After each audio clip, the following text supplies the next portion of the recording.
Nerd Tutorial Podcast, a podcast offering discussions and tutorials on nerdy subjects for people who aren't necessarily nerdy themselves.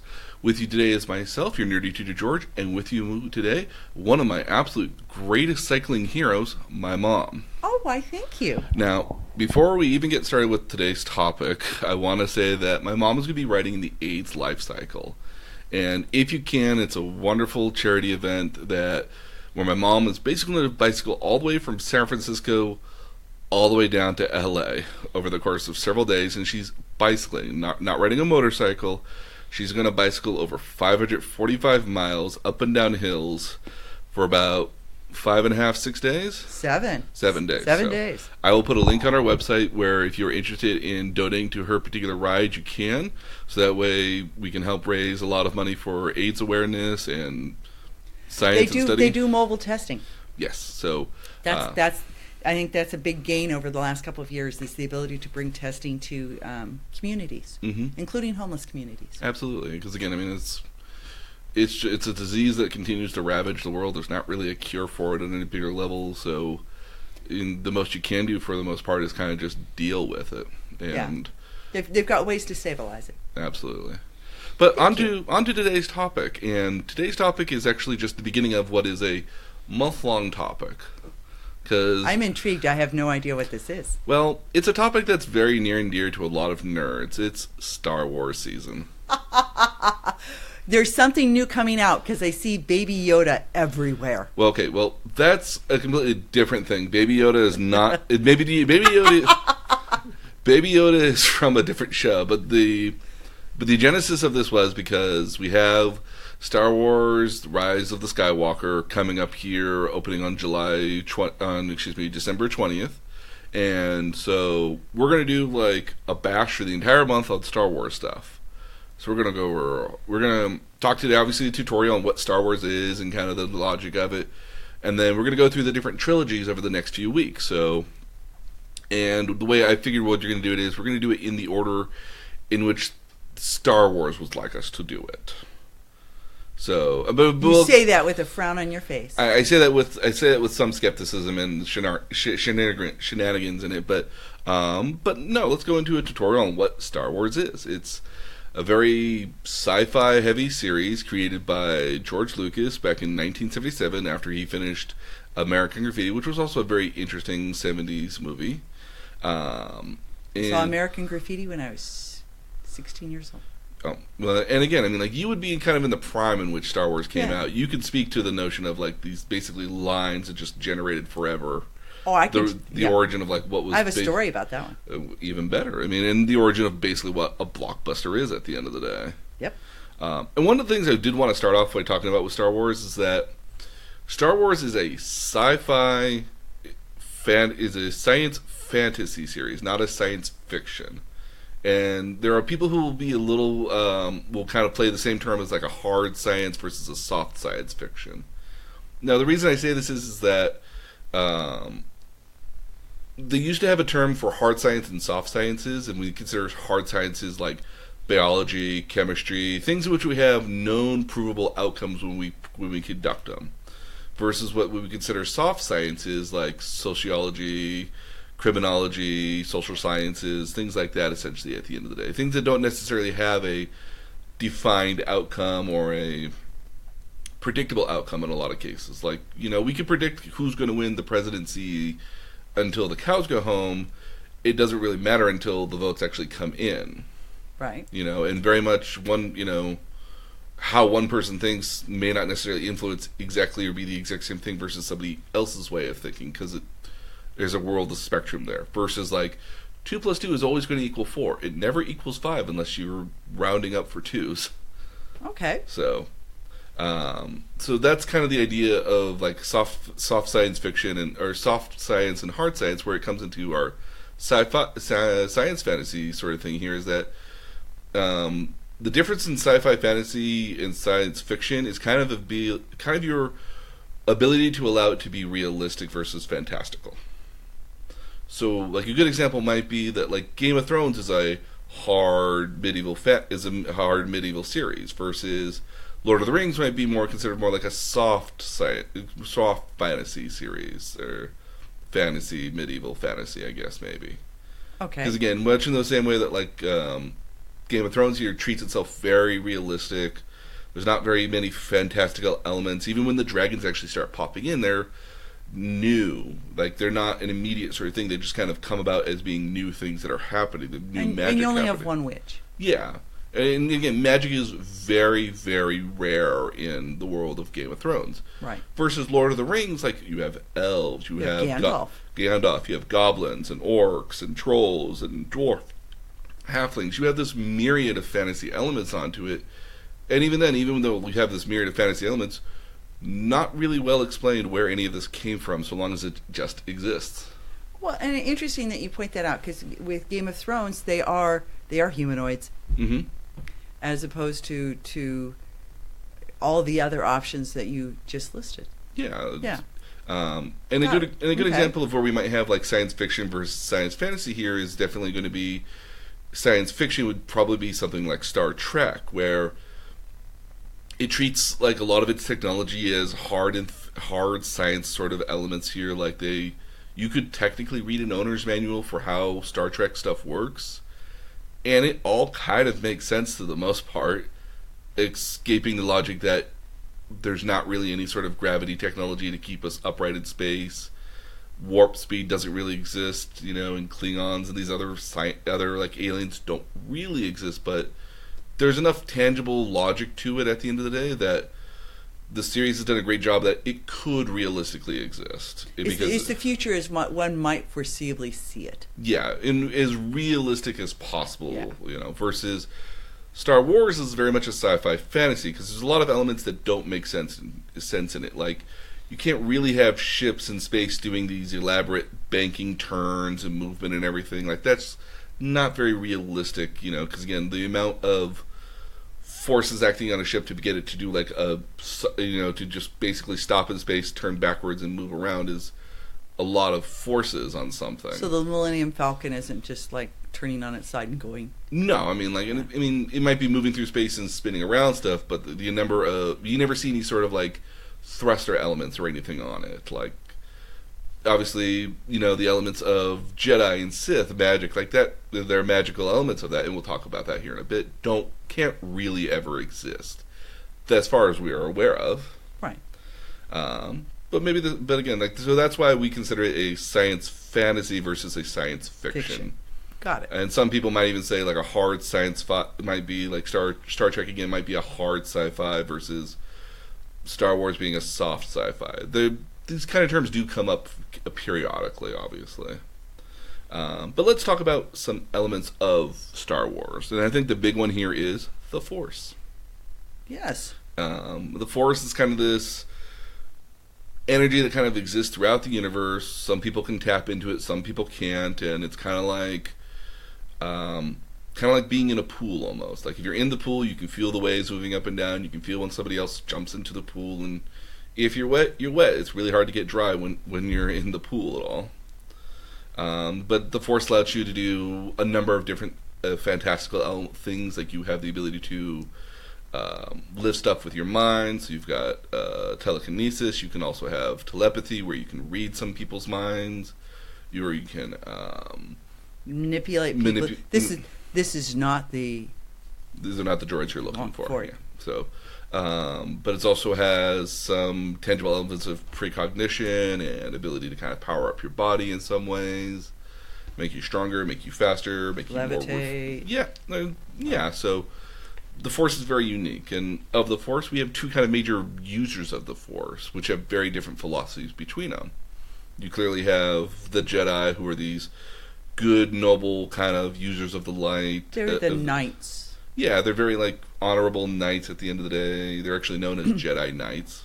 Oh, there we go. Yes. Yeah, and so they're very honorable, sort of valoristic sort of individuals, but they abstain from, like, feeling and force. They're more like, they would rather talk out a situation versus, like, letting it dissolve into a fight, but they're ready to fight if necessary. Versus the Sith. These are your bad guys. These are people who believe in love and passion and putting all of your energy into the Force because it's going to get you a greater outcome out of it. And typically, they reward desires for power and stuff because it's going to get you closer to the Force in their point of view. From there, you've got your classic lightsabers, the hums of every 6, 7, 8, 9, 10-year-olds swinging around a broom or bat handle. Yeah. You're just kind of walking around the room. Vroom, vroom. And, those lightsaber fights have gotten rather classic and beautiful looking in some cases. You get a lot of people actually online now who just do sword fights based off of lightsabers. Oh, so I can YouTube lightsaber fight and find... And you can find a bunch of different interesting stuff. You'll have people that are doing all sorts of crazy stuff out there with it. Okay. As if they were Sith and Jedi in some cases. Choreographed music ever? Oh yes, very much so. Okay. That sounds like fun. Yeah, and there's quite a number of them here too. I mean, they actually sell prop lightsabers with the intention of that you could swing it, hit another saber with it, and you wouldn't shatter or break it all. They're fairly durable. I have a pair of them too. Oh, very cool. Yes, for my Jedi costume. You do have a Jedi costume. I do. Yes. In Obi-Wan. There's always a question about the colors of those different sabers. The bad guys have red sabers, so the Sith have red sabers, and everyone else has kind of the myriad of different saber colors. You have... I've seen a kind of aqua. I've seen green. I've so seen yeah, white. like you've got blue, green, yellow, purple, kind of an aqua color, orange. Like they range this very unusually large gambit. The color of your saber is actually supposed to say something about you in the Jedi Order, actually. So if we go back to like old time during the Jedi, the heyday of them, blue sabers were kind of meant for what they called Jedi Guardians. These were people that were your martial law sort of people, the kind of people that would kind of protect areas. They'd be your typical fighter types, people who would do a lot of the peacekeeping in areas. And then you had people with green lightsabers. These were typically more likely people who were more gifted with the Force. These were known as Jedi consulars, and so they were more gifted in using, lifting the rocks, projecting into the future. They were better at using the Force rather than the lightsaber or starfighters, things like that. And then you had a third branch of it, which were known as Sentinels. These were actually Jedi that lived on planets and were peacekeepers, but they were more or less kind of just there on the planet making sure it was safe. They didn't interact. They maybe interacted with some politics every now and then. They sort of United Nations of... Yeah, so they carried a yellow lightsaber typically, and so they weren't very... they were a little bit more hands-off than normal Jedi might have been. They still might have been good sword wielders or good with the Force, but they were really useful at watching the rest of the universe or their particular sector and making sure that things kind of either stayed neutral or would report back to... Peacekeeping forces. Yeah, so... Okay. So yeah, I mean, like the sabers did have a function and purpose at one point, or at least the colors did. Okay. If we go all the way back. So what color is Luke's? Luke's is a blue lightsaber, but it's a blue light.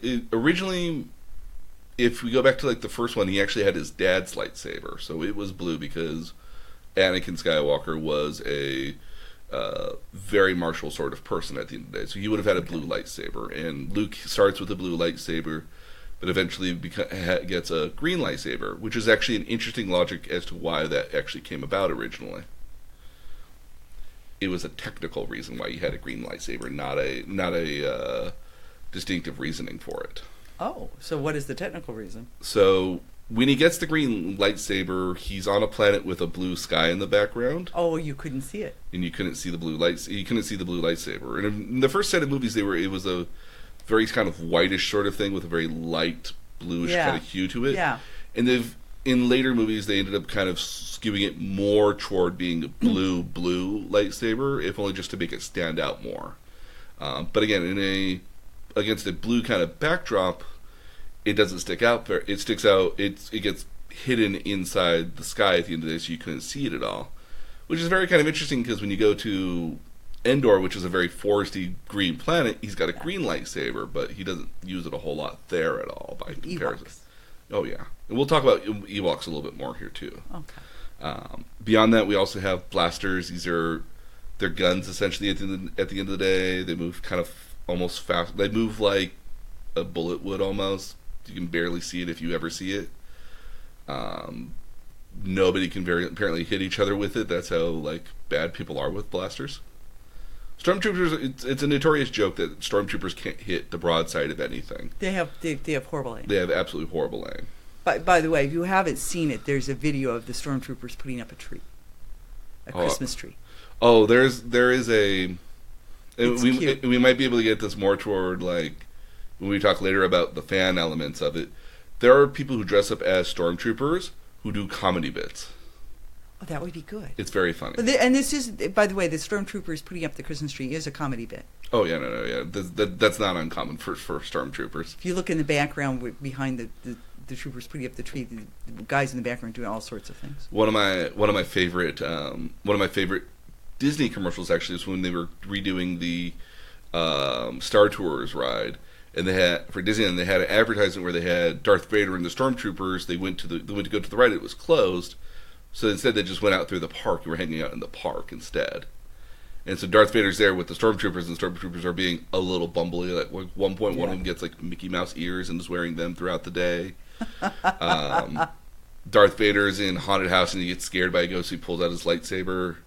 Like whoever made this commercial clearly knew what would be fun and entertaining, and they did it. And it was very, very fun and entertaining. I mean, Disney's stewardship of it has been an interesting idea. And I think they've done good jobs with it. Although we'll talk more about fan-related stuff here a little bit because fans have a very different opinion. Oh, I imagine. We have a big thing about what we need to know about Star Wars here is the Republic. This is this notion that all these planets are kind of connected in this United Nations sort of gathering sort of thing. You send different representatives to be in the Republic to get you aid. It's senators, right? The senators, yeah. There's a chancellor at the end of the day, kind of like a head of the Senate, I guess, at the end of the day. He's the guy in charge of the Republic for the most part. Basically a president pro tem, or maybe even a prime minister even. But the Republic's a big thing because it's kind of been, throughout the timeline of Star Wars, what's kind of kept the galaxy from all-out war, despite there being a number of different wars that have happened, actually. If you extend it through the different cosmic eras and expanded universe stuff. We have droids. Droids are unique. And this is where we get to sci-fi, science fantasy versus science fiction. Because nobody's ever explained where droids come from at all. They just exist. Why was the design of R2-D2 a great idea for a droid at the end of the day? He's solid and low to the ground. No, I'm thinking of C-3PO.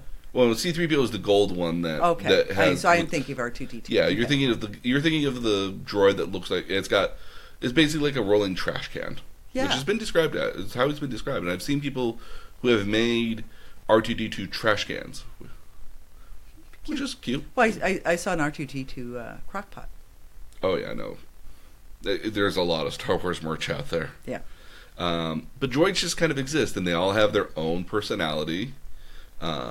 They come in varieties of different shapes and forms, and again, personalities even. And they're very popular. Everyone's got to have one at least. And they're just everywhere. What I thought was interesting, it made an impression on me the first time I ever saw the first movie, which is the 4th episode. Yes. Okay. Was that they managed to give C-3PO a personality even though he never speaks. He definitely has a personality. Mm-hmm. Oh, R2-D2. I'm sorry, R2-D2. Yeah, no. Sorry, R2-D2. And again, that's kind of an interesting notion here. Like, it's very much in the same sense of... I relate a lot R2-D2 a lot to, like, WALL-E from one of my favorite movies, again, WALL-E, which is a Pixar movie. WALL-E never talks, or never says any words. He says WALL-E, and he has different inflections to it and how he says it. But at the end of the day here, he's got no actual lines at the end of the day beyond like these, attempting to say Wally and things like that. But you can clearly tell there's a lot of heart and personality in this character. Well, I mean, Groot has a face. Oh yeah, Groot's got a face, and Groot says one thing, but depending on how Groot says it. But also he has facial expressions. Poor little R2-D2 doesn't even have that. He's got bips and bleeps. But he has no face. So that's an interesting notion, and that comes to a term that's this actually comes to actually a pretty interesting idea called the uncanny valley. So it's a science term that was actually created by a Japanese guy who loved to make robots. And one of the things he noticed was that when he made his robots, people loved his robots because they were very cute, they were very colorful, they moved around, they had lots of cool bits. But when he tried to make one that looks more human, people hated it. Oh. And because people, at the end of the day, what he realized is that at a certain point here, the more realistic something is, the more likely people are going to start nitpicking it because they know what a human's supposed to look like. They know the characteristics of a human. So if it doesn't move quite right because we think it's supposed to be a human, it immediately puts us off, even subconsciously. That's why a lot of the time you see some robots are more comical looking. They have the shape and look of a robot. Like C-3PO is clearly a robot, but he's got a very humanoid look to him. So like we automatically recognize him as a robot, and we're not going to impose our thoughts on that. So, what actually is triggering for me right now is the maid robot on the Jetsons. Do you remember? Yeah. Where you're right. She's human but not human, and she very clearly is not intended to. You can see like where the square bits create a face in it, and you almost want to imprint. If you've ever, one of the fun things to do is if you've ever like gone through like a machinery shop or through like Home Depot, and you just see something that kind of look, hey, that's a face. It's smiling. Yeah. Why is it smiling? It's just a square rectangle face. Is it frowning? Is it sad? Is it just kind of like... Oh, the tampon dispenser in the gym always looks like it's surprised to see me. Yeah, or a socket outlet. It's clearly surprised as well. Yeah. And again, we're imposing our impressions of humanity onto it versus when something's so human that we almost have to mentally judge it as being human, we immediately see all of its flaws and all of its characteristics. And so it's kind of an interesting graph where you have the x-axis is how realistic it is versus the y-axis, which is how much we enjoy it. And so at a certain point, it starts off as being not very realistic, but but we enjoy it a lot and we like it a lot because it's not realistic. We realize that, and that's your R2D2. Like it's not a human being. It's clearly a robot. It's clearly not real, but we like it because it's not. And the same could be said of cartoons. But then the line kind of goes down, and over time, it eventually gets to a point where it actually hits all the way to the X line, kind of a reverse parabola. Okay. Where eventually, like, it's so realistic that we don't like it. But then it actually starts going back up. Because eventually we start getting, as we get better with technology, we can make it more and more realistic to the point that we stop noticing all of its little flaws and all of its bad characteristics, and we finally get to the point where we're like, okay, we like it again. And so that valley right in there where it's so realistic that we don't like it is that uncanny valley. Okay. So it's an interesting kind of way of looking at it again. Like it's one of those times in which like, okay, well the way I've used it is when things don't seem quite right, I start asking myself, why don't I like this? Because it doesn't seem quite right. And I kind of relate it to, I think I know why. It's trying to be so realistic, but I immediately notice that it's not. And this is why some people who watch like pro wrestling, especially up close pro wrestling, can immediately tell, well, they're not actually fighting. They're trying to be realistic about it, but they're not actually doing it at all. So that's kind of an uncanny valley there as well. But you also have to kind of just suspend your disbelief on that one there. Yeah. Along with other stuff. Yeah, we were watching wrestling the other night and suspending. Oh, yeah, no. Yeah. You have aliens. And aliens have, in more recent years, had a lot more uniqueness to them. More appendages, snouts, critters. Like, they're not normalish looking anymore. And what's actually interesting about Star Wars is that you have 2 major languages in the entire universe. Or 3 even if you count kind of a droid language, which not very many people understand. There's Wookiee language, but even then that's kind of an offshoot. So you have 2 major languages. You have Wookiees. Okay. Ewoks have a language, but again, like some aliens have certainly niche sort of languages. But there's 2 major ones. You have an English language, which is a basic humanoid language.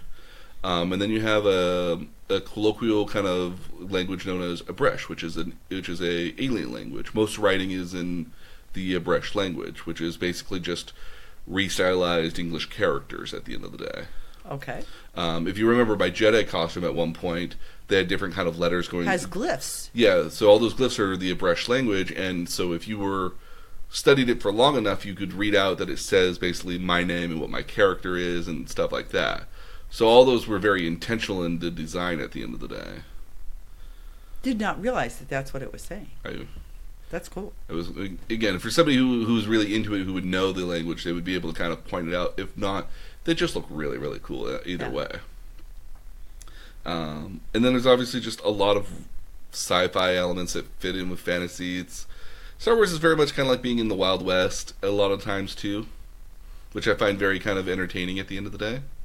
Because it's got a lot of like, oh, we're in a random town because we had to stop here, or a random outpost. Who knows what the law or what's going to be here? And you might have outlaws, you might have soldiers there. Like, who knows what you're going to find in the Wild West, or in a pirate or a pirate sort of thing even. Well, and that's one of those things that as well is sort of in the very first movie, you walk into the bar scene. Mm-hmm. And it's just like immediately, it's very much a weird alien world. Well, but it's very much the Wild West. It's very much like when the sheriff walks into the bar in a Western. Absolutely. Yeah. So let's talk about the movies. Okay. Now, for the sake of the way it's counted as the movie numbers here, each individual there's approximately 10 movies that are currently out, with an 11th movie coming out. And there are 3 major trilogies between 9 of the movies here. And so for the sake of the way Star Wars would like us to know it as, I'm going to go through the order as they're numbered films, even though they didn't come out in this order at all. Okay. So we have what we consider the prequel trilogy. These are episodes 1, 2, and 3. We have The Phantom Menace, Attack of the Clones, and Revenge of the Sith. These all happened between 1999 and 2005. And when every movie takes about 2 years it takes about 6 to 8 months to film, and then about another year to do all the special effects for it. Okay. So every one of these movies comes out about every 3 years or so. But you have, or in our case, maybe about every 2 years now. They're just getting better at it. Well, they have pauses though. Oh yeah, they'll pause for a couple of years and sort of reload. So the prequels were actually the intention of trying to explain where did Darth Vader come from, kind of showing this old version of the Republic with kind of the heyday. It's what the next set of movies, the original trilogy, is actually trying to get to, or trying to get back to at least. And so it kind of shows the chronology of how did Darth Vader become Darth Vader at the end of the day, but also kind of showing this period of time where everything was really, really great and then it suddenly went bad. Or how did we get to this point where the Empire shows up? Yeah. By the time we get to the original trilogy, and this would have been the 1977 through 1983. This was been the original Star Wars film, which then later got recanted as Star Wars A New Hope, Episode 4. And that only happened because The Empire Strikes Back was considered Episode 5. Yeah. So, and then you have Return of the Jedi, which is the final version of this. This is where this original trilogy kind of outlines the story of Luke Skywalker at this point, and his learning of his Jedi origins, and eventually coming to terms. His father's history. Yeah. And actually, in between the two original trilogies here, we've had the benefit of having what we call Star Wars stories that are not canon movies in the series, but aid with the development of the movies. And so one of them we had Rogue One, which was quickly becoming, I think, one of my favorite Star Wars films. That's the one with Daisy. Not yet. Oh, okay, not yet. No, okay. This is the one where this is the movie that has nothing to do with the Force at all. Oh. Yeah. So and neither does the other one, Solo. But Rogue One is all about getting the plans for the first Death Star. And the way the movie goes is that it's literally a small little resistance cell of just a few people trying to get the plans for the Death Star, so that way they can stop the Empire at the end of the day.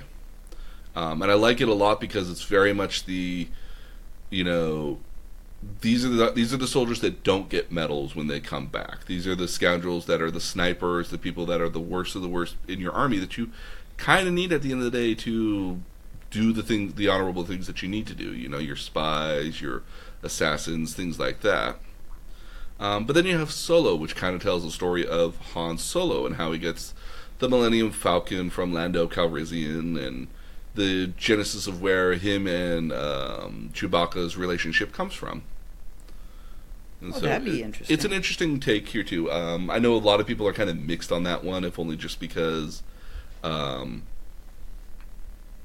they don't think that's quite how Han Solo would be. But I think it's the perfect logic of where Han Solo would be for that time and place, and I think the actor does a really kind of good job of inhabiting the role. That would be hard because Harrison Ford is still around. Yeah. So, but again, I think they found a really good analog or actor to play him. So, okay. He's certainly very young, and if you want to have more Star Wars movies or have him in another series, like it seems like the kind of guy you could have come back. Okay. And then we also have, and now we have the sequel trilogy here. So this is the new trilogy of movies. This is the one that revolves around Daisy and Kylo Ren, which is Luke's nephew at this point here. Mm-hmm. He's actually fallen to the dark side, and he's got a kind of a wicked sort of claymore lightsaber that has like fins coming out of it, and you've got Rey, who's now trying to learn about the Force and become this new variant of Jedi, or whatever is going to happen next. Culminating all in the next film, the Rise of the Skywalker, or Rise of Skywalker. I mean, I have no clue what's going to happen in this movie. I purposely avoid trailers now, just because I don't want to know what happens. So how many movies have been made so far? 10 movies have been made so far, the 11th one being released here on December 20th. Okay. So, 11 movies, but we haven't even gotten to TV shows yet either. Well, there was a Stormtrooper Christmas or a Star Wars Christmas. So there is kind of an extra Star Wars Christmas special. Yes, it came out in like 1978 to kind of culminate, which all the Star Wars buzz. It's basically a cash grab from George Lucas's point of view, because they wanted to make money, and he had no real initial intentions on ever making it, but they were like, well, you have to make it. We're going to contractualize you for it. It was like, all right. So, okay. But each one of these different trilogies have got kind of their own sort of mystique to them. Everyone loves the original trilogy. There's almost nothing the original trilogy could do wrong. Outside of you're talking about 4, 5, and 6. 4, 5, and 6, yeah. So okay. This is A New Hope, Empire Strikes Back, and Return of the Jedi. George Lucas went about redoing some of the special effects for it, because when we get to the mid-90s here, on the heels of starting to do episodes 1, 2, and 3 here, he wanted to kind of test the water a little bit to see if he could redo the special effects to get it to a point where when you do the special effects for the new movies, if they could keep up with one another. So one didn't look dated. So one didn't look all that dated, yeah. And so we got kind of a special edition remasters of the movies, mm-hmm. Which there are some people who like it and some people who definitely do not like it. You'll hear this a lot in Star Wars circles, who shot first, Han or Han shot first. Because Han Solo did shoot first in the cantina scene. But George Lucas later changed it to the alien Greedo shooting first and then Han Solo shooting, because the notion to him was that that Han Solo could not be redeemed if he was already willing to kill somebody else over a debt. Okay. So I mean, it was kind of because Han Solo doesn't need to be redeemed for me at the end of the day. He's very much like a Jack Sparrow at the end of the day. If you go back to Pirates of the Caribbean, he ends up marrying though Princess Leia. Yeah. Later on, much later but he's on. more like just an additional person on the journey. He doesn't have to learn anything. He's basically like a captain piloting people from one place to another, and an interesting character to have along the way, but he's not growing on any particular level. He doesn't necessarily even believe in the Force really until later movies, when it's like, okay, well, clearly this exists. Yeah. And even then in A New Hope, he's like, that's that hokey religion kind of blah. Well, but he does buy into the Force in episode 4. Mm-hmm. He does eventually say it, when he acknowledges that Luke has that. Mm-hmm. Yeah, he's like, the Force will be with, Yeah. But I think everyone in the universe kind of says it because it's kind of just like a night. Because all the Jedi used to say it, like "May the Force be with you." Yeah. It's kind of like like Merry Christmas. Yeah, or have a nice day. Yeah, have a nice day. So then we get to the prequel trilogies. People are somewhat divided on this, and I can explain why people are very divided on the prequel movies, actually. And I can explain that as time. Mm-hmm. If you've ever, some people They're have... long. Not that they're long, no. Okay, but they are. They are, but they're not any longer than normal Star Wars movies. They're still about 2 hours long. Part of the problem with the prequel trilogies is not that they're bad movies. They are, but they're not that bad of movies. But they're actually very interesting when you look at what they're setting up.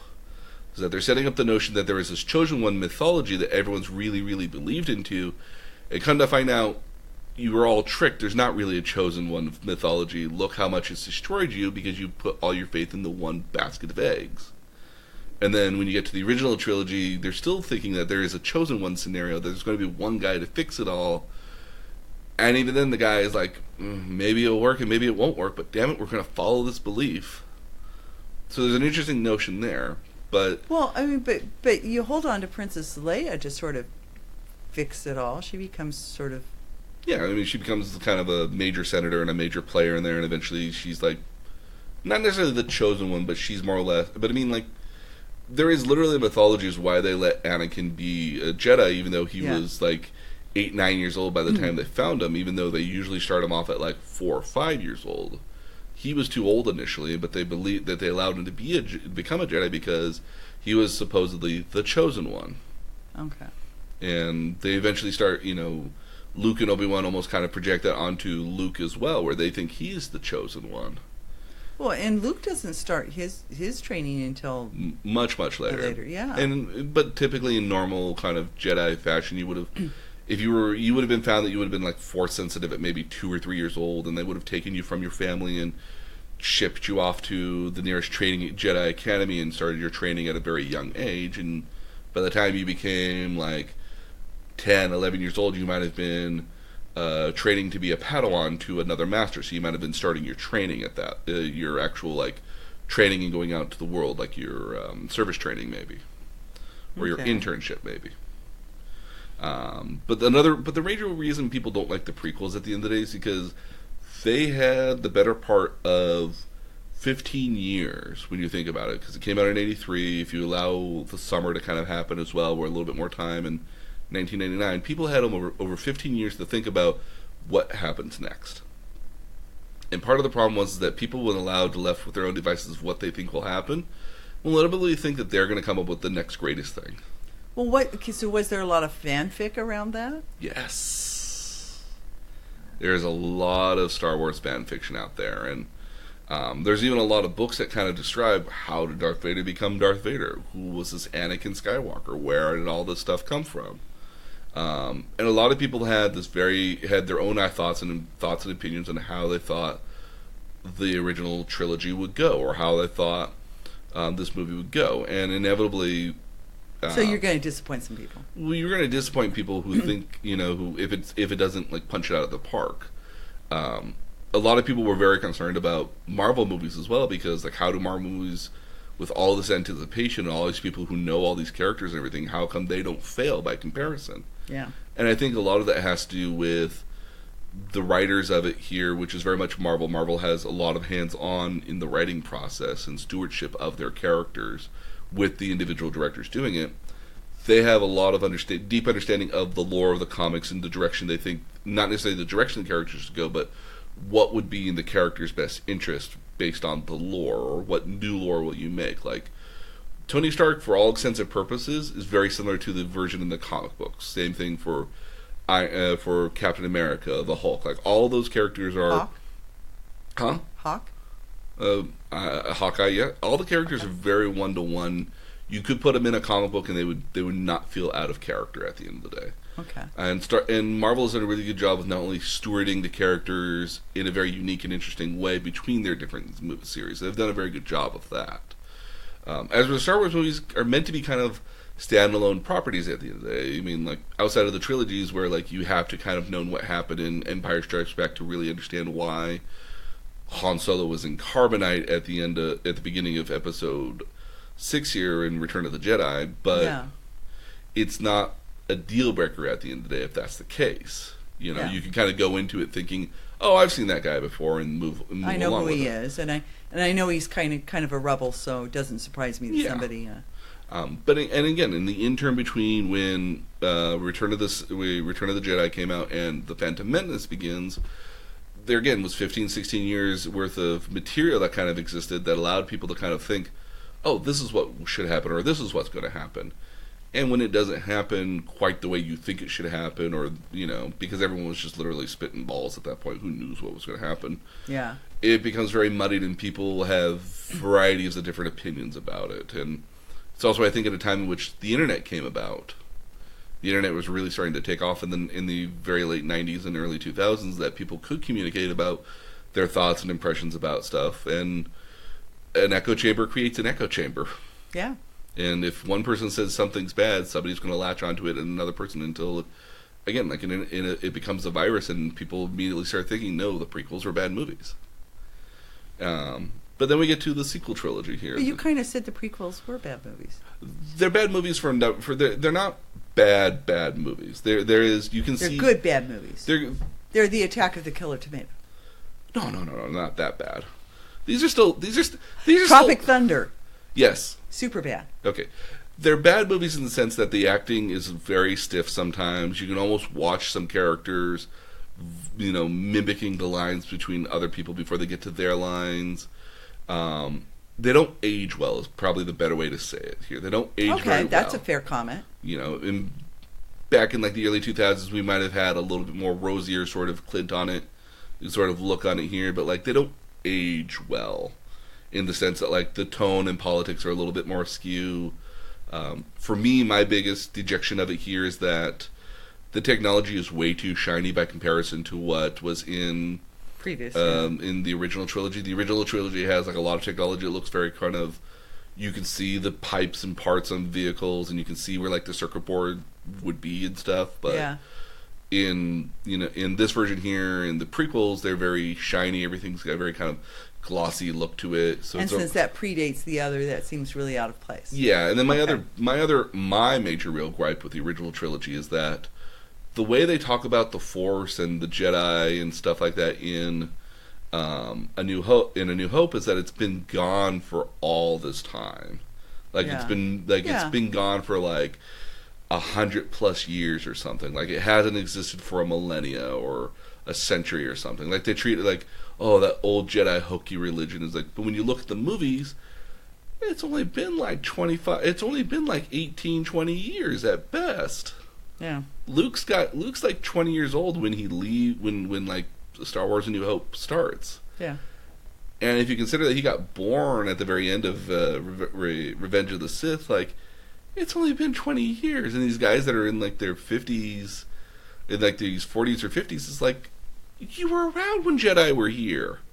They're not so long ago. They're not. Yeah, it wasn't that long ago. Yeah. So I'm always very curious as to that was the only thing that irked me. If it had been one of these things where like it had been like somehow, and even then, like when you look at Darth Vader as he is, like let's assume that Anakin Skywalker becomes Darth Vader at the age of like 35 maybe, which is probably a little generous at that point here. Yeah. And when he meets his end, he's maybe 60 years old maybe. Yeah. Because the rebellion kind of happened. The original trilogy kind of happens over the course of maybe 4 or 5 years maybe. It's a short amount. It's not that long of a time by comparison. Okay. But again, I mean, like he looks so much older than what he really did in the movie when he takes off the helmet. You know, he looks like he could have been in like his 60s or 70s or 80s. Yeah, he does. And that's what being evil will do. It ages you. I think it should. But to me, at the end of the day, if they had said it that like Luke was like the grandson or something, I think, of Darth Vader at the end of the day, it's like his grandfather or something, I think that might have been a little bit more impressive, I think, at the end of the day. And given this... And actually, as a storyline, you could have had Darth Vader defeating his own son. Mm-hmm. Yeah, as which would have been which of sorts is the storyline, I guess, with Luke, but yeah, you could have had it where they escaped to Tatooine and Luke was born, but like Darth Vader goes after his own son that was secretly being trained by Obi-Wan Kenobi. You never found Obi-Wan Kenobi ever again after that. Yeah. And he just apparently disappeared. Maybe he traveled off Tatooine and he never looked back on Tatooine, but lo and behold, there was Luke and Obi-Wan there all along. Yeah. I think that would have been more interesting at the end of the day if more time had passed, but that's me being a nitpick. Yeah. And again, that's okay, you're allowed. And again, that's me as a fan imploring on to Star Wars. Yeah. And the new sequel trilogy here with The Force Awakens and The Last Jedi have been interesting. A lot of people are very divided by Daisy. A lot of people think that she's like Obi-Wan Kenobi's daughter or somebody else's daughter of some sort here. My first assumption when I first saw the movie was that she was Luke's daughter, and I thought that's wrapped up a little too much with a bow. Yeah, and that was my thing here too. Like, I'm really, really hopeful that that she really is just Rey from nowhere. Yeah. Rey. Let me go back. Daisy Ridley is the actor. Rey is the character. Right, is the character. Yeah. So, there's a lot of people who are kind of upset with Rey because they think she's a Mary Sue. If we go back all the way back, what's a Mary Sue? If we go back to our fan fiction days, and Mary Sue is the kind of person that's super good at anything without any logical reasoning for it. Yeah, she's just naturally good. Oh, she just used the Force. She's never used it before, but hey, she can just use it. Oh my goodness, she's really great with a lightsaber. She's never used a lightsaber before, but darn it, isn't she good with it? It's like, if you look at it though, like, she's been around machinery all of her life, so it would make sense she would understand how machinery works. And she's always dreamed of piloting, so she's been super into piloting. And obviously, knowing these starships and machines, it would make sense to her. Well, Luke didn't have piloting experience either. He did, actually. Did he? Because he was just on his desert cruiser thing. Well, he had he didn't go to a flight school necessarily, which is its own funny thing at the end of the day. But they describe him as having been in these little simple little flyer planes that you comb the desert with to shoot down rats and stuff. They're attacking your vapor farm moisturizers and stuff. Yeah, and but that's not the same as a fighter jet. Absolutely, yeah, no, again, and that's a huge contention as well. There's again for nitpickers there as well. Just saying. So a lot of people are kind of upset with Rey at the end of the day because they think she's either supposed to be something much better or they think that she's being a Mary Sue because she's too perfect at stuff, and I vastly disagree. If only just because who cares if she's a Mary Sue? Luke could very much be a Mary Sue too. He's got no experience with a lightsaber, but yet when he goes into the Dagobah forest, when he's on Dagobah with Yoda. Yeah. He's swinging around a lightsaber like he's been doing it for years at this point. He's just a gifted athlete. And he goes up against Darth Vader right away, considering that Darth Vader's one of the greatest sword masters of he's trained all his life. He's trained all of his life. He's been doing for centuries so much that he only ever needs to use one hand to do it now. But the Force is strong with this one. Yeah. Luke Skywalker could be a Mary Sue at this point. Yeah. So, which is another gripe I have for the original trilogy. I wish that Dagobah had been 6-7 months, as opposed to what seemed like a week. Yeah, I wish that Han Solo and the rebels were they got separated for quite some time because they were hiding out somewhere and they were continuously having to relocate constantly by being chased by the Empire or something. Yeah, a lot you could have done with that. Yeah, but again, I think if you stretch that entire movie out to 6 months, it would seem like a slog. Yeah. Where would the tension be in the chase at that point? Yeah, it's not interesting to watch. Yeah, so degrees of reason. Yeah. And even then, a lot of people are very kind of also upset with Luke Skywalker as well, because they think, because in The Last Jedi, he's basically just kind of hidden himself out on the planet with the intention of just dying and not. He walked away. Yeah, he walked away. That actually really bothered me, because I admittedly have not seen 10 or Episode 8. yeah. The Last Jedi. Yeah. Probably. Yeah. Okay. But it really bothered me that that he sequestered himself and took no responsibility for leading or fighting what they were in the midst of this, continue to be in the midst of this war. Mm-hmm. No, and I don't want to share too much about the movie here, because if you haven't seen it, you'll get to see it and we'll get to talk about it. Okay. Which is so much fun. But a lot of people have a problem with Luke, again, not being that like martial law sort of guy, where he disappeared, and rather than coming out when the universe really didn't need him, that he didn't want to be a hero. He wanted to be sequestered away.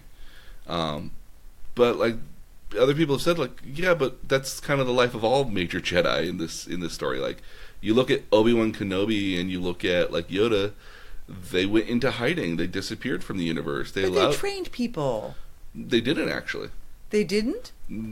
For all extensive purposes, Obi-Wan Kenobi doesn't take on a new student at all that we're aware of, and doesn't do anything to try to stop the Empire at any particular point. Yoda very much stays in hiding on Dagobah and doesn't, and just kind of cruises. And just kind of hangs out there until Luke gets there. Like, they basically kind of disappear from the universe and don't interact with it at any particular point. I never thought and they about kind of that. let the world happen here. So they're very much not heroes as well. Now with so you ruined Big Bang for me, and now you're going to ruin my feelings for Yoda. Well, no. I mean, like, it's okay. We have Baby Yoda. Yeah, I've seen Baby Yoda. Baby Yoda looks very interesting. I have to. There's origami, the little crochet creatures. There's a pattern for Yoda, Baby Yoda. Oh wow. Yeah. So, speaking of Baby Yoda here, let's talk about TV shows, because there's been TV shows for Star Wars. Okay. And the one we have to first talk about it chronologically is Ewoks. I remember the Ewok special. Well, no, not just the special. So they had a series of home-release movies for the Ewoks, where like a family like landed on the planets the Ewoks are from, and for one reason or another, eventually most of them get killed, and there's one little girl left that just gets raised by Ewoks. Oh. It's a series of movies. Okay. They were available at the local video store when those still existed. Okay. Back in the very late VHS. 80s. Very much VHSs. Okay. But there was actually an Ewok cartoon. Remember that. And there was a droids cartoon as well that had different other droids with C-3PO and R2-D2. They existed in the 80s. The 80s were an interesting time. We should talk about cartoons here at one point, and television cartoons in particular. There's some cool, interesting notes on that here. Okay. We can make an episode out of that. But when we finally get to the point of between at the beginning kind of the 2000s, shortly after Clone Wars, just before we get Revenge of the Sith, we actually had a TV series a short little TV series. They were maybe only about like 7 or 8 minute long episodes of animated for Star Wars: The Clone Wars. And these were little animated sort of little bits for each kind of different Jedi doing different Jedi stuff during the course of the Clone Wars. And so it was kind of like a little build-up of what was happening during the Clone War before Revenge of the Sith. So when and how and where did these air? These were actually on Cartoon Network, and were a special tie-in with Cartoon Network. And eventually they ended up creating a whole 3D animated project for the Clone Wars, where Luke Skywalker, you meet his Padawan. He gets a Padawan called Sakataso. She's I forget what the name of her species is. It's not a Twi'lek, but she's got kind of these vine sort of like hair appendages. One goes down her back and two go down her side. It's kind of a very cool look. Okay. But again, like, it's going through the course of Obi-Wan Kenobi as a Master Jedi and Anakin Skywalker as a Jedi Knight, going throughout the universe doing their thing, and then they're like, oh, well, Anakin needs to learn some responsibility and needs to learn to settle down, so here's a Padawan that he has to take on to train to become a Knight, so you can help him settle down and not be quite so... flighty. Yeah. So, but it's a good job of kind of fleshing out where some of these characters happen and all their stuff that kind of happened. Like, it's not exactly a spoiler at this point here, but Darth Maul, who was a major Sith in the first movie here. That's the red and black guy. Yeah, the red and black guy with the horns. It's known as a Zebaraki, if memory serves me correctly. He supposedly dies in Phantom Menace, but he only gets just chopped in half.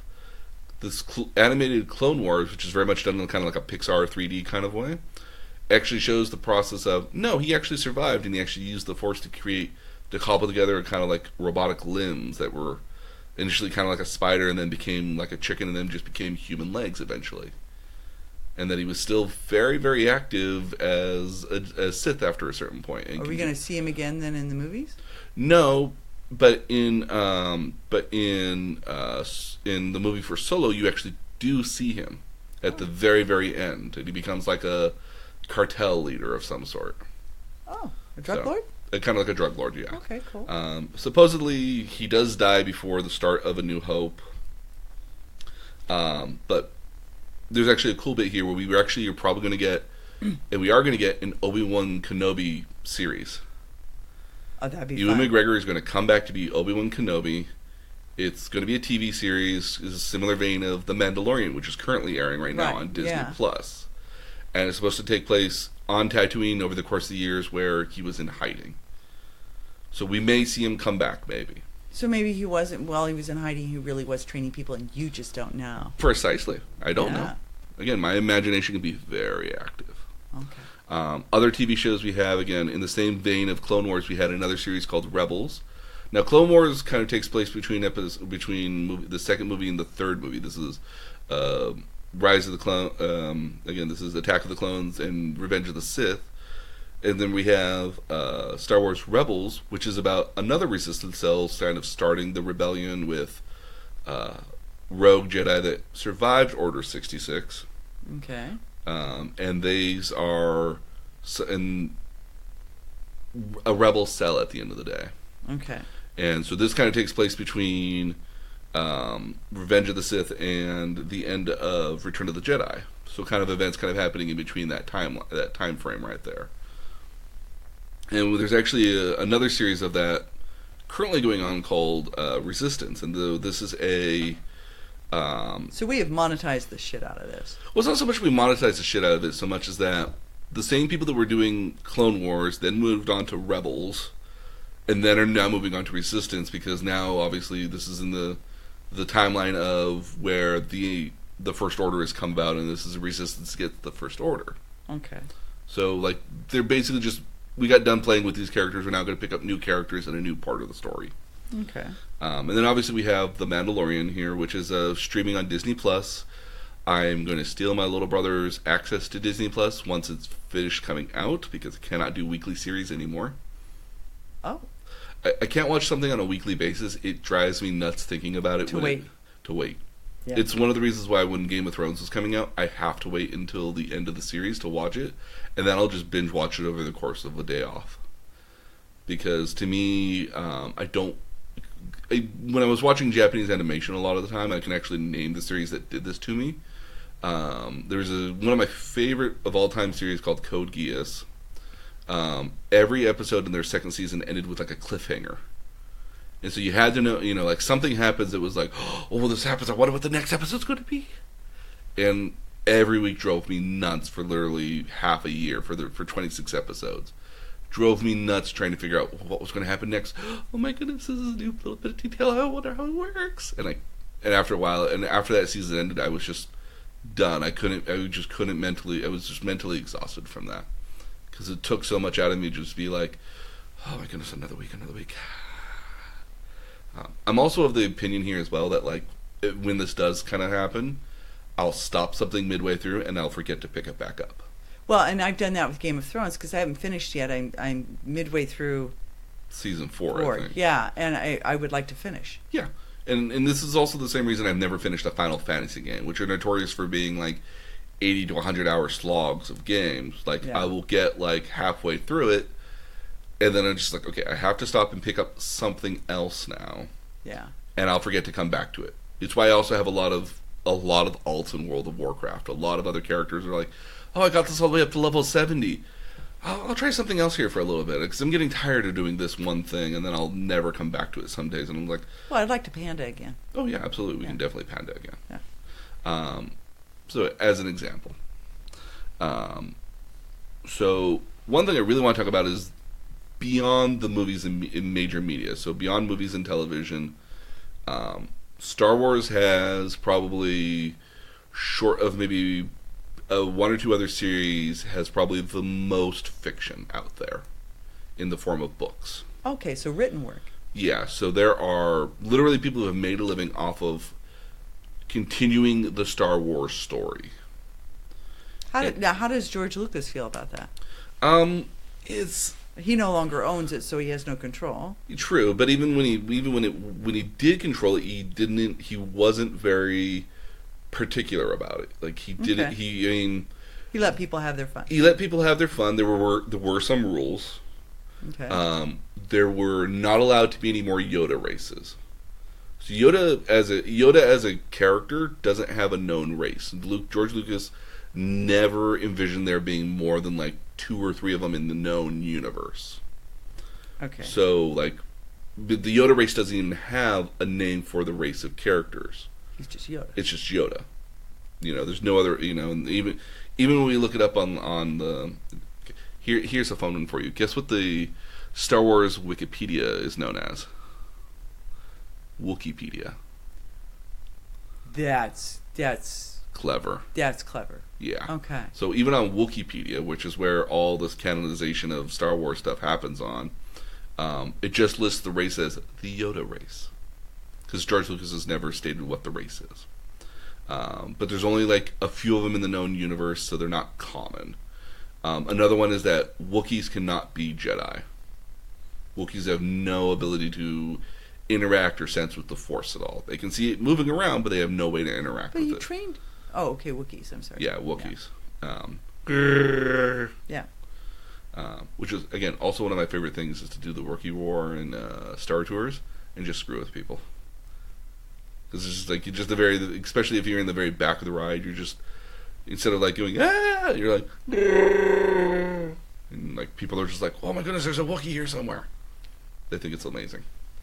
It is amazing. But they also had a Yoda puppet, and I would really love to find like a nice like puppeteer Wookiee puppet at one point here, and I'd find somebody who could make a really good one, and maybe had like eyes that move and everything, because I always find that to be kind of interesting. And I would just be a stump and just walk around with Yoda. It's like, travel many places you have, because I think it's a cool voice. It is a cool voice. But there is a lot of expanded universe for a lot of books, and they go through a number of different cycles. Like they go through the point of like Luke Skywalker and the rebellion kind of mopping up the last bit of the Empire. They go on to show how Luke gets married, how Han Solo and Leia get married, they have kids.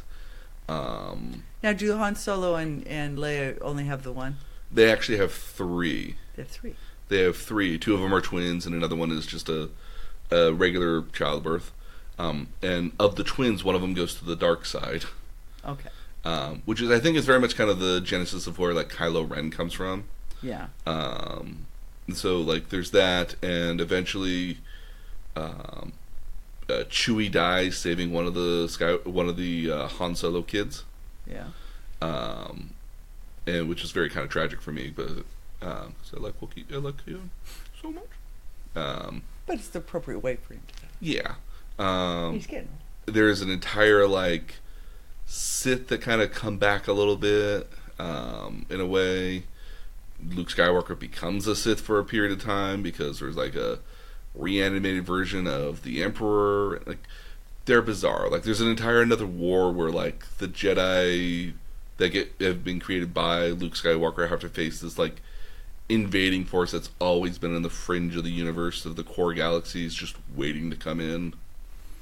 An opportunistic invader. Yeah. And then at one point here, after all of it's said and done, they convict Luke Skywalker of high crimes against the Republic, and take him away from being the Grand Master of the Jedi, and he basically kind of goes off into the outer worlds with, like, I think one of Han Solo's kids, or his kid with his wife or some cousin or something, and he becomes a hermit out there. And the books are bizarre in that particular level because they go all over the place. There's little stewardship in the context, but everyone seems to kind of know what other people have written and play off of that.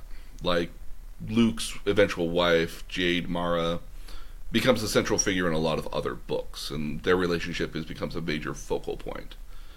And this is not too dissimilar from Star Trek fan fiction, where you had a lot of characters continuing the stories after the point.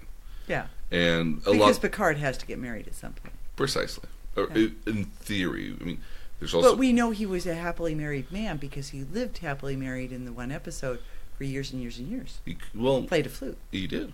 But he doesn't later. I'm still very excited for when the Picard series comes out, too. I'm so excited to see that when it comes out. If just to have to buy CPS access. Yeah. Maybe. Also to watch Destiny, too, or Star Trek. I think it's Destiny, maybe, or... Yeah. The new series coming out. Yeah. So just to see that, too. We have lots of video games for Star Wars. And they range a little bit from everything. They range quite a number of ways. So you have the TIE Fighter and X-Wing series where you were kind of like flight simulators, which were very popular in the mid to late 90s, where you could literally pilot an X-Wing or a TIE Fighter and shoot down either one. Okay.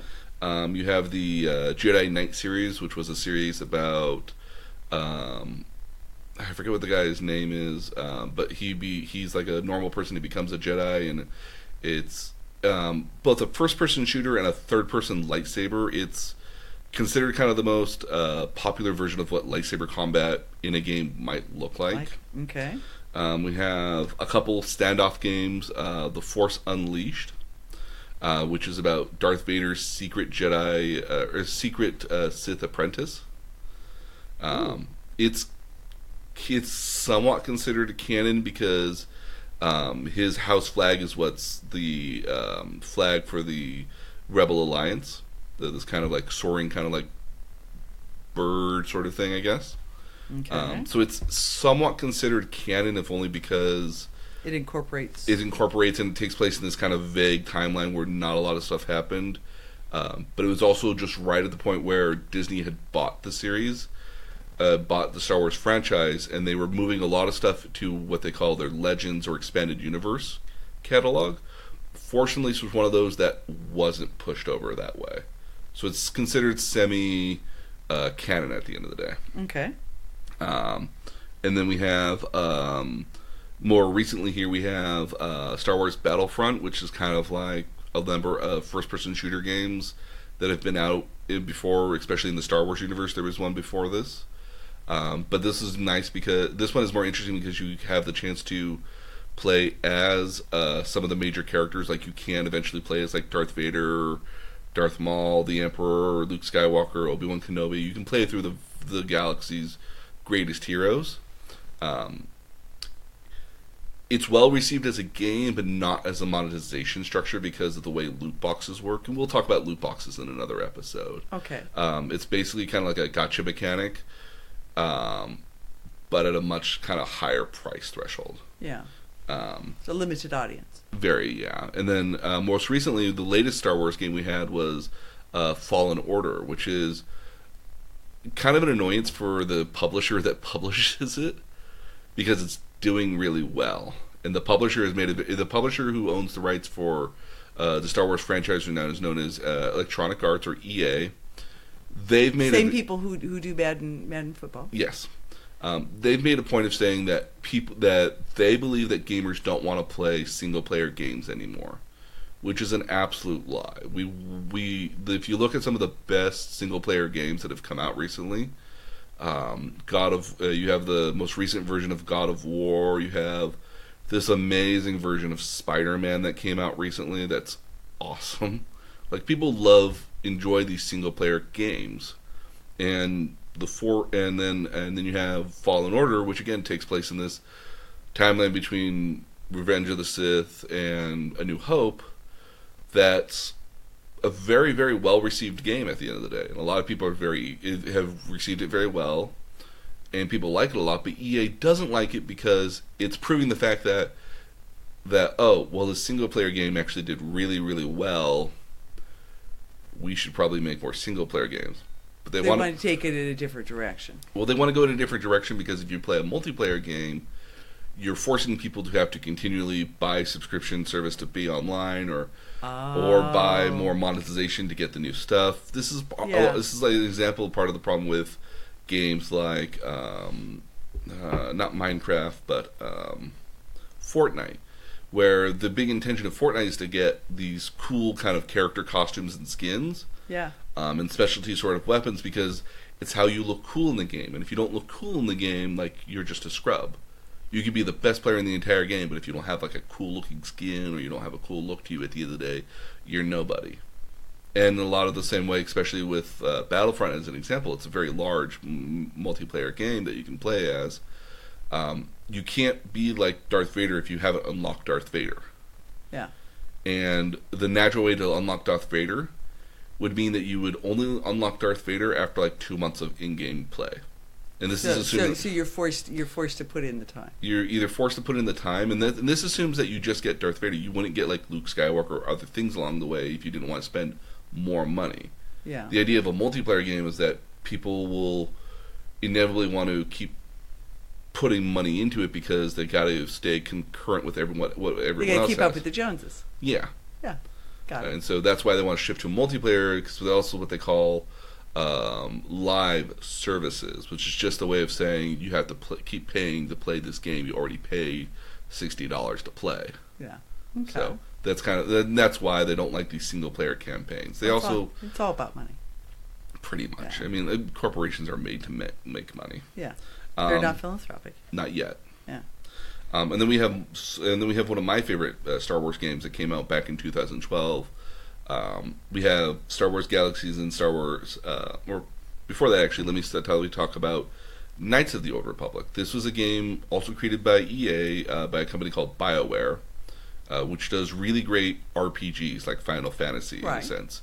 They made a Star Wars game that takes place thousands of years before the main storyline. So what you'll see in Star Wars stuff, if you read it online, they have what they call before Battle of Yavin, which is Star Wars A New Hope, and after Battle of Yavin. That's how they divide the timeline. Okay. So BC in Common Era. So what they have BBY, which is before Battle of Yavin, and they have ABY after Battle of Yavin. So Battle of Yavin is basically because it's kind of where Star Wars started at the end of the day. Everything before that is like kind of like how BC works in our AD works here. So so in the current timeline now, for like the sequel trilogy, we might be like 30 ABY. But if we go back to like Phantom Menace, we're about 20 BBY as an example. So Knights of the Old Republic happens about 4,000 BBY. Oh wow! So it takes place like thousands and thousands of years, where Jedi and Sith kind of do exist still, and they're prevalent, but like the highlight of the world at this point. Before this, and then we have the MMOs that come out of that. Here we have one of them known as Star Wars Galaxy. This started in the early 2000s until about the mid to late 2000s as a online version of Star Wars that you could play.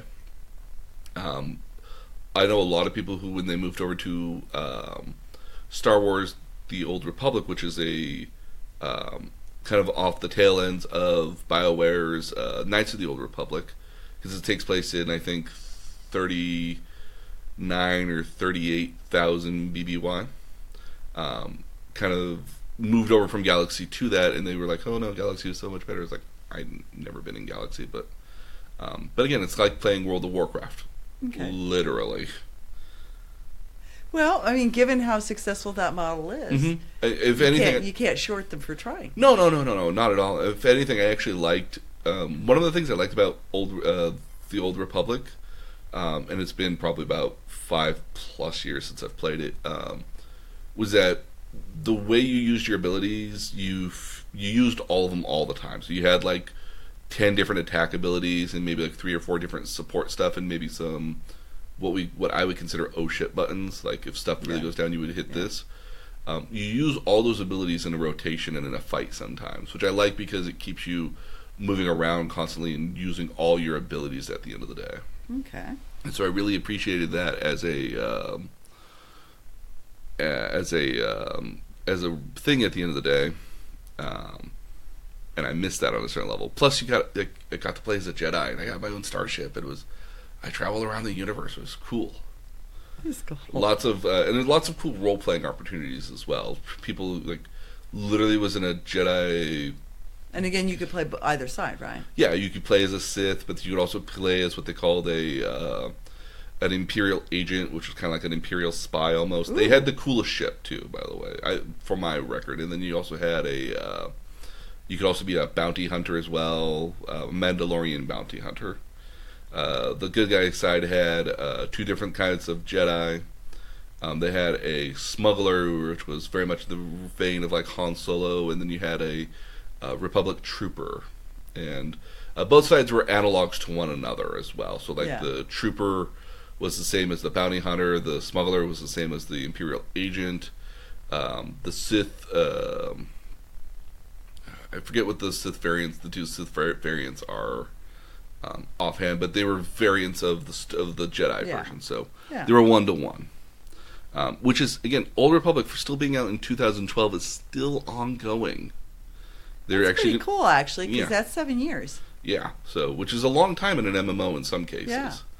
And then recently we've had an entire land in Disneyland open up for Star Wars stuff, and I'm curious to go to it here maybe sometime next year or the year after. So one of the things that surprised me when we were in Japan and we went to Disney Sea, and it may be that Disneyland in Japan has it because Disney Sea is separate from Disneyland, Disneyland. But that there wasn't any Star Wars world in Disney Sea. No, and I think it's actually there is a Star Wars ride in Disneyland. I believe there is one over there.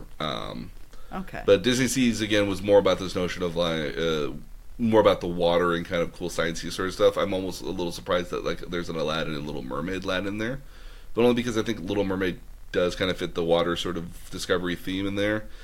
Less so Aladdin, but hey, where are you going to put an Aladdin land normally? It was so cool. It was very cool. It's actually one of my favorite things. But no, I mean, even before that, I mean, we go back to 1989, I think is when it got installed, or maybe I want to say 1989. They have Star Tours, which was, to me, my favorite ride in Disneyland. I love Star Tours. It was so much fun. You got to ride around. You had literally Pee-wee and Herman as the pilot. Yeah. And it was really, really cool. I love the flight simulators. Really well done. They did a revamp of it here in 2010. So what they did is they put in new animatronics, because back in that point here, like even I was like, the robot doesn't move anymore. Guys, come on. Yeah.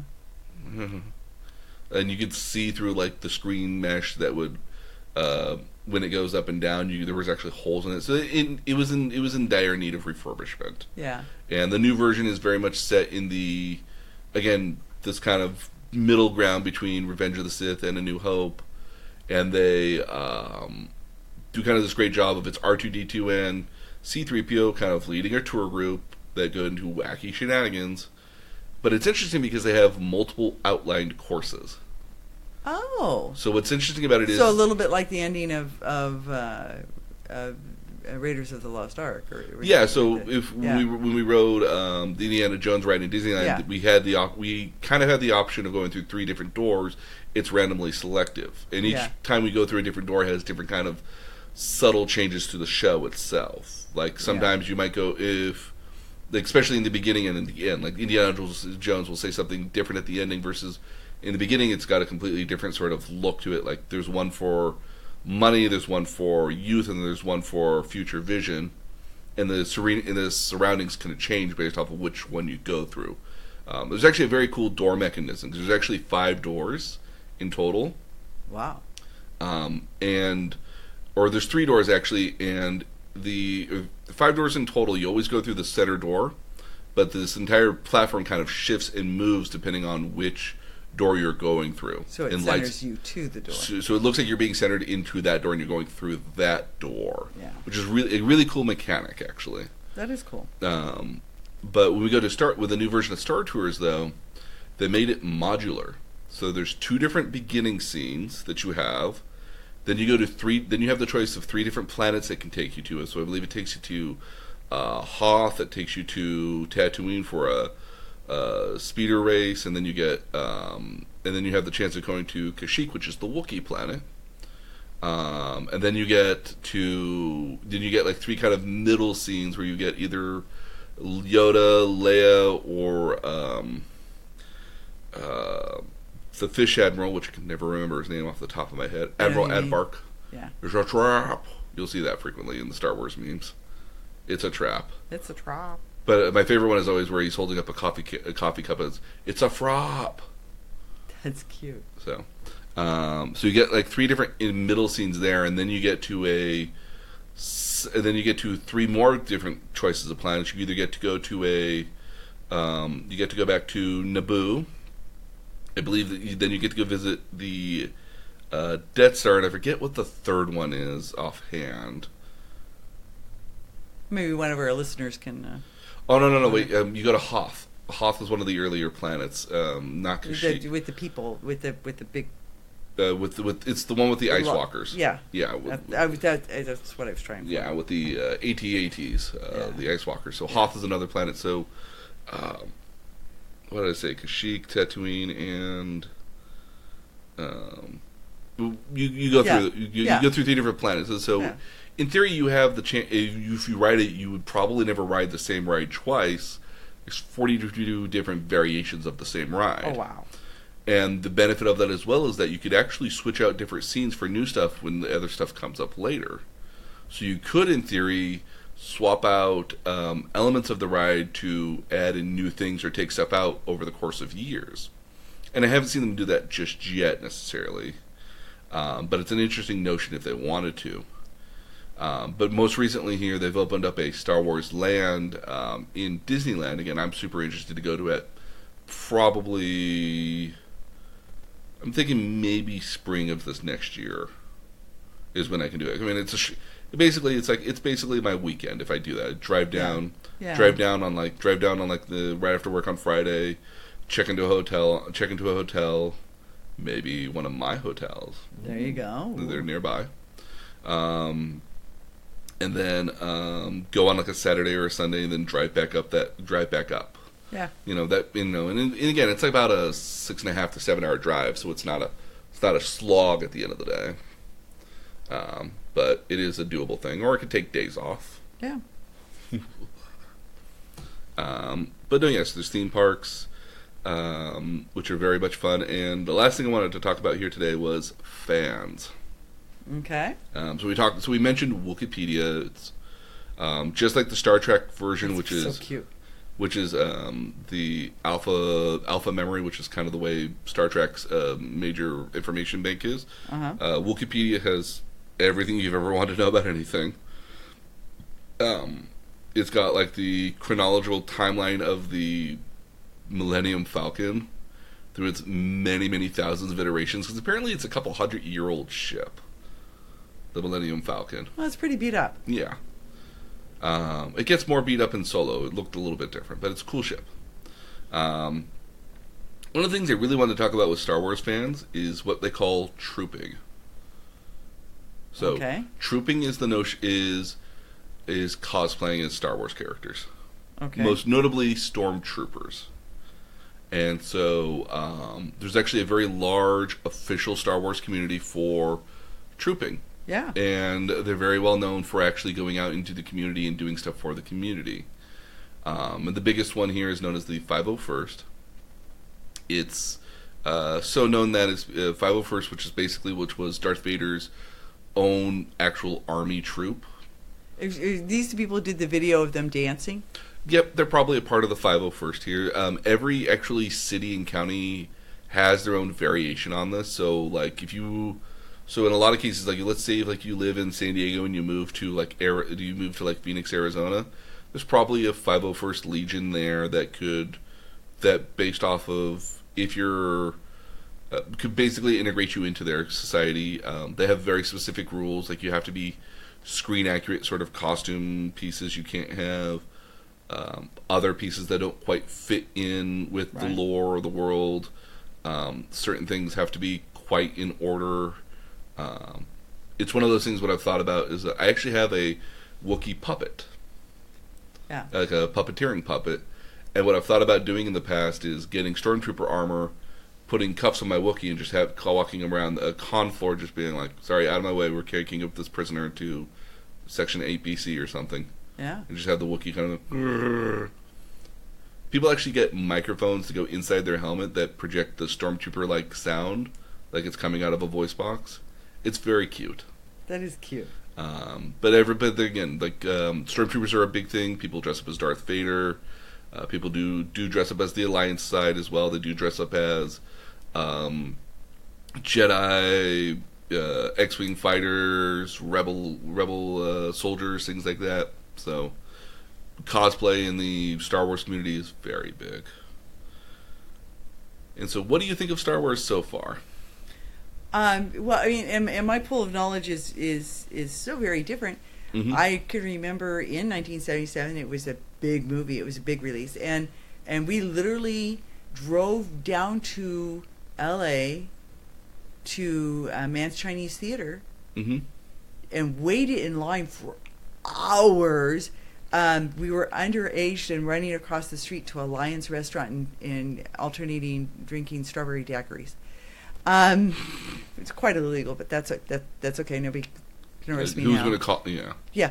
And so I think by the time we got into the movie, we were a little tipsy. But yeah, it was such a big thing, and the whole idea of going to Grauman's, we went to Grauman's Chinese Theater, and the whole reason for doing it was it had an early version of Dolby Sound. Oh, okay. And the big thing was to see it with the Dolby Sound on the even bigger screen. Mm-hmm. Which they had. So and Grauman's Chinese Theater is down in LA. It's where all the handprints are. Oh yeah, no. They actually even have footprints for R2-D2 and C-3PO there as well. Oh, very cool. Okay, so we went there, and it was a big thing. I remember hearing at the time that George Lucas was trying to do serials like they used to have in the 40s. Mm-hmm. And that he had planned these that there were going to be 9 movies in total. Oh, okay. So even when the first one just came out, I remember hearing at that time that this was going to be a series, and that these were the middle parts of the series. Oh, wow, okay. Yeah. So it always was meant to be kind of the middle then. Yeah, and it always was meant to be this sort of serial, this long ongoing story. Like The Thin Man or some of the other things that were yeah, I can remember like a lot of like Universal monster movies maybe and stuff like that almost.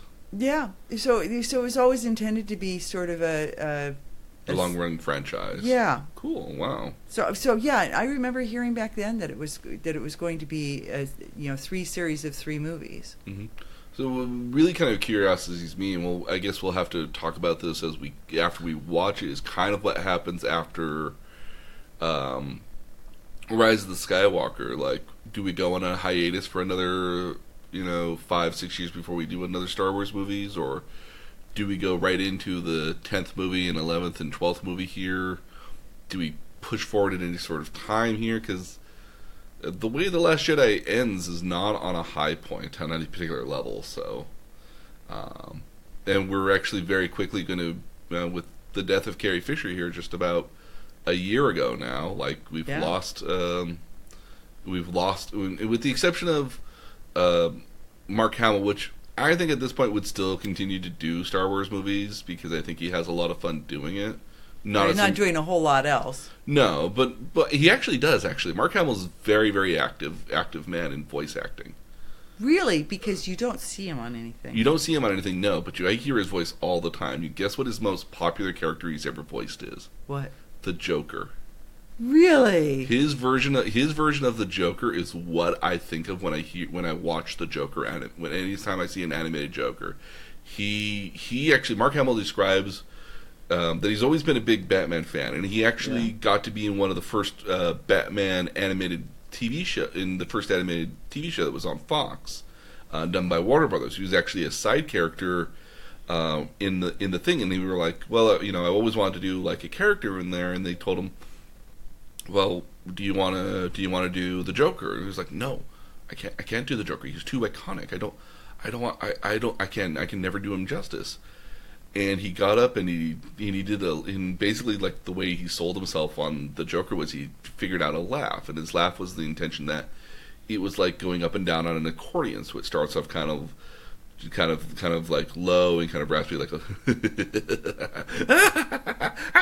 like it would go up and down based off the character. And it was never meant to, like, no two laughs are meant to be the same either. And Mark Hamill describes as when he goes to do the Joker here, that he stands up and he gets like, he crouches a little bit and he throws his entire body into the voice acting when he does it. That's pretty cool. Which is, again, I think really super interesting at the end of the day, that like, because again, part of his problem was that Mark Hamill was typecast after he did Star Wars. Yeah. He tried to get into other TV shows and was finding it, or other movies, found it very difficult. I remember something with the Corvette Summer or something. Yeah, like he found it very difficult to get into other movies, just to get other roles, and so eventually he found this bit in voice acting, which again can pay really well, and you can get royalties off of that. Considering, again, even now people still watch that animated series because it's so good. Cool. But so what I know about Star Wars is very little. That's okay. I have not seen all of them. So what we're gonna do is we're actually gonna watch all the movies over the course of the next 3 weeks, and so the intention being is that when we get to Christmas time here, because Christmas I think is going to fall on a Wednesday this year. Yep. We'll record maybe after the Wednesday. Okay. To allow us to just enjoy the holiday itself. And so this next week again, I'm thinking that we watch this in chronological order. Okay, that makes sense. What we'll do here is I'm going to actually give you 4 movies to watch here. Okay. So I'm going to give you The Phantom Menace, Attack of the Clones, Revenge of the Sith, and we'll get you a copy of Solo as well. Oh, okay. And so we'll watch these first 4 movies, and then we'll come back next week and talk about those 4 movies. Okay. And then the next week after that, we're going to do Rogue One and then the original trilogy, because Rogue One leads right into A New Hope, literally. Okay. And you'll understand that more when you see it. And so we'll do the original trilogy, A New Hope, Empire Strikes Back, and The Return of the Jedi. And then the next week after that, we'll do The Force Awakens, The Last Jedi, and then hopefully we'll get the chance to watch the movie, and we'll talk about the new movie when we get to it. So we'll be able to do each one of the different trilogies here its own justice in its own episodes, because we could talk quite a bit about elements of the individual trilogies as they're on their own, plus the individual movies. Okay. So we got our homework coming up here, so it'll be nice. Again, this is why we're doing Star Wars Month. There we go. So again, I want to thank everybody for listening to us here today. We'll have all of our show notes on www.nerdtutorialpodcast.com. You can also visit us at facebook.com/nerdtutorialpodcast. And then online at nerd_tutorial on Twitter if you have any comic suggestions or future topics. I've already started a new list of topics that we have. It's already into the 20s of numbers of stuff, so we have topics for futures. Very good. Okay. But again, on behalf of myself, thank you so much for joining us, and we'll see you guys again next time. Bye.